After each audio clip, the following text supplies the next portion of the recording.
দুর্যোধন একদিন ভগবানকে নিমন্ত্রণ করলেন, অনেক প্রকার অন্ন ব্যঞ্জন রন্ধন করে সোনার থালা, সোনার সিংহাসন, সোনার গ্লাস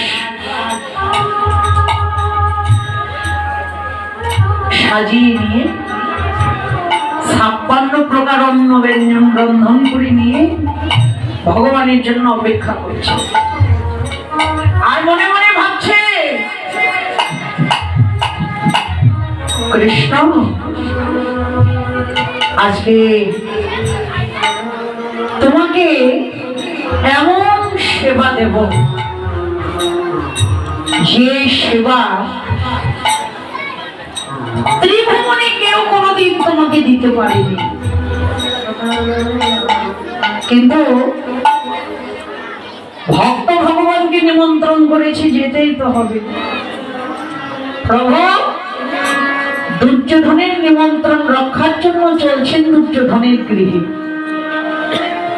কিন্তু আপনি ভগবানকে অনেক প্রকার জিনিসপত্র দিয়ে সেবা দিলেন, ক্ষীর, সর, মণি, মিঠাই, মিষ্টান্ন।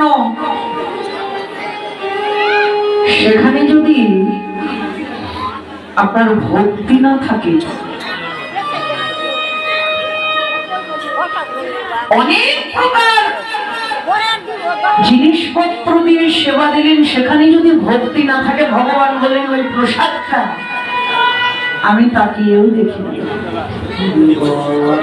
আর ভক্ত যদি কিছু দিতে না পারে,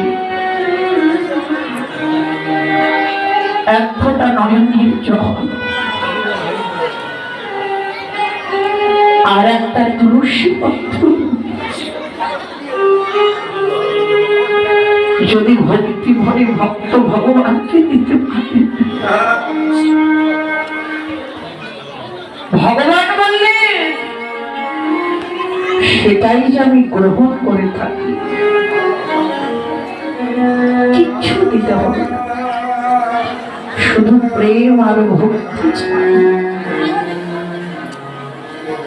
দুর্যোধন অনেক কিছু 56 প্রকার অন্ন ব্যঞ্জন, সোনার থালা, সোনার গ্লাস, সোনার সিংহাসন সাজিয়েছে, কিন্তু আসল বস্তু কাজে তার নাই, ভক্তি।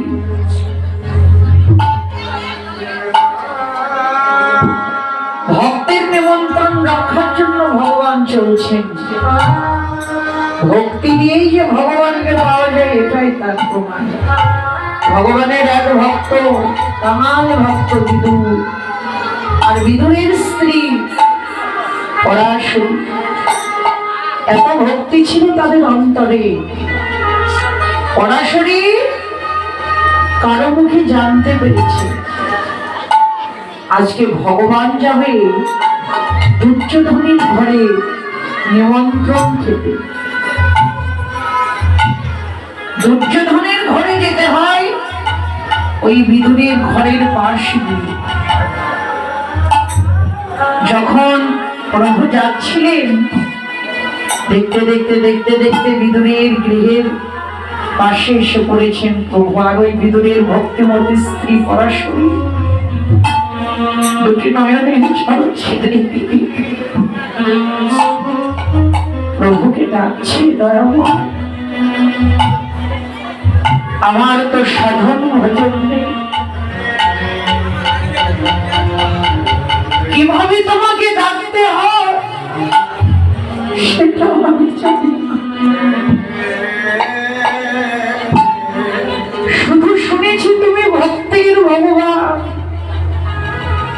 ভক্তি আর বিশ্বাস দিয়ে তোমাকে ডাকলেই নাকি তোমার কৃপা পেতে। দয়াময় আমার তো প্রেম ভক্তি নেই, আমার অন্তরে তোমার জন্য কোনো ভালোবাসাও, কিভাবে তোমাকে ডাকতে হয় সেটাও আমি জানি না। কিন্তু হে দয়াময়, দয়াময় তুমি যদি কানাড়ের ঠাকুর হয়ে থাকো,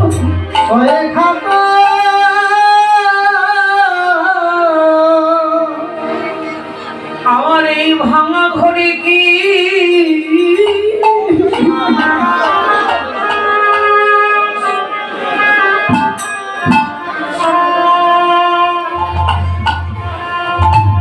আমার এই ভাঙা ঘরে কি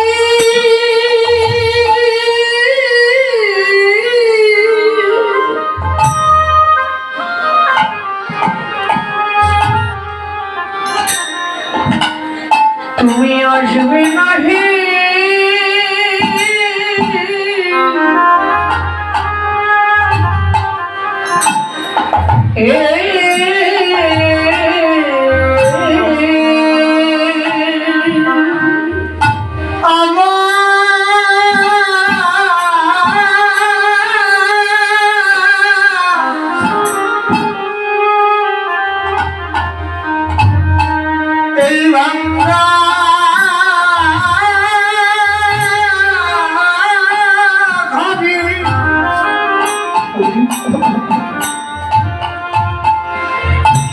তুমি কি আসবে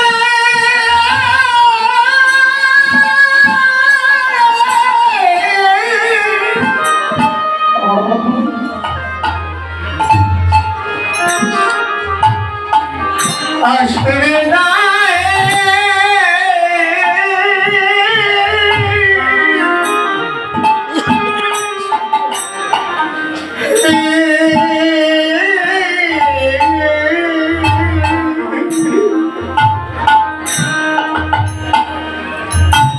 আমি যে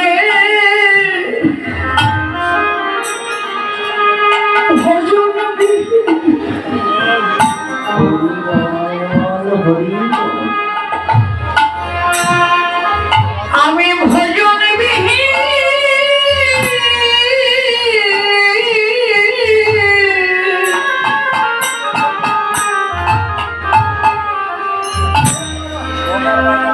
আমি যে সাধু সাধন শূন্য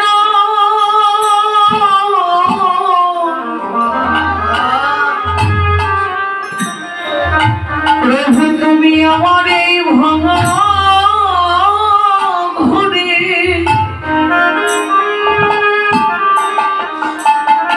কি আসবে না আসবে না রে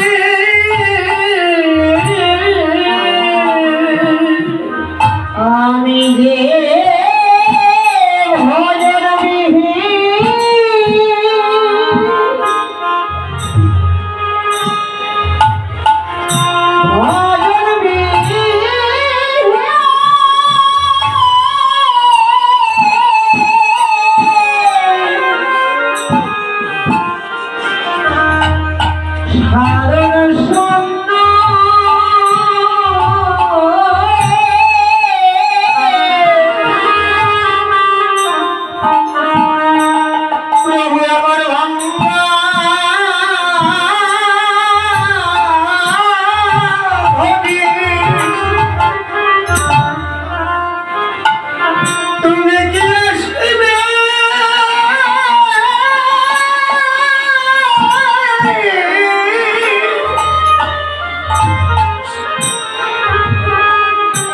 আসবে না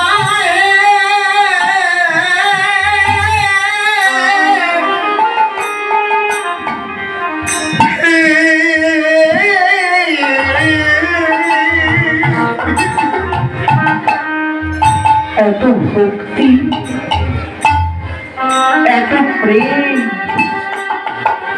এত আবেগ দিয়ে ডাকছে বিদুরের ভক্তিমতী স্ত্রী পরাশরী ওই বিদুরের ঘরের পাশে এসে ভগবান যেন আর চরণ ওঠাতে পারছেন না।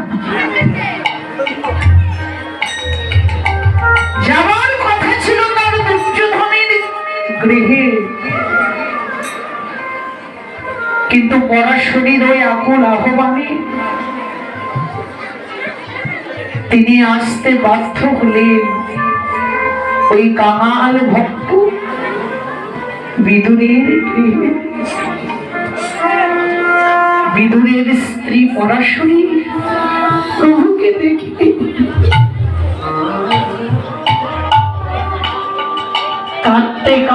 আছাড় খেয়ে পড়লেন প্রভুর চরণে। এসেছো প্রভু, এতদিন পর এই অযোগ্যা দাসীকে তবে তুমি কৃপা করতে।